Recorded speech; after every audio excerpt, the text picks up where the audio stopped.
Policia zbardhi detaje të reja për dinamikën e aksidentit me pasojë vdekje që u shënua në orët e para të mëngjesit të së martës në rreth rrotullimin e plastmasit në Lushnja. Viktima identifikuar si 43 vjeçari Ernis Xhumari rezulton të jetë vëllai i zëvendës ministres së mjedisit Elda Xhumari, ndërsa sipas dinamikës së rindërtuar, ai u vetë aksidentua në tentativë për të shpëtuar ndalimit nga një patrull policie që ishte vënë në ndjekje. Policia e Lushnjës sqaroi se rreth orës 1:45 Ernis Xhumari ka bërë veprime të çrregullta para komisariatit në drejtimin e makinës nga e cila më pas ka zbritur dhe në derë të institucionit ka përdorur gjuhë fyese.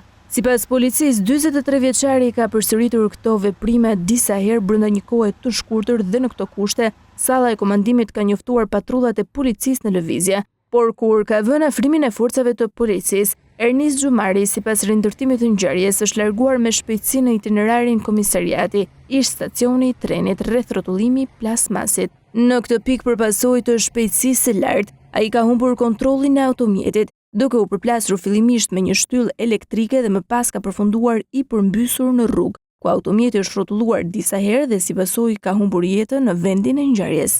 Motivet e sjelljes së 43 vjeçarit dyshohet se lidhen me një mas të marrë ndaj tij nga policia rreth 2 muaj më parë, kur ai ishte arrestuar për drejtim të automjetit në gjendje të dehur. Burime thanë se si mas ndëshkuese ati ishin ulur pikë nga leja e drejtimit, por patenta nuk i është pezulluar pasi ka paguar 2 fishën e masës administrative. Sa kaq, grupi hetimor në drejtimin e prokurorisë po punon për zbardhjen e plotë të rrethanave dhe shkakut të aksidentit.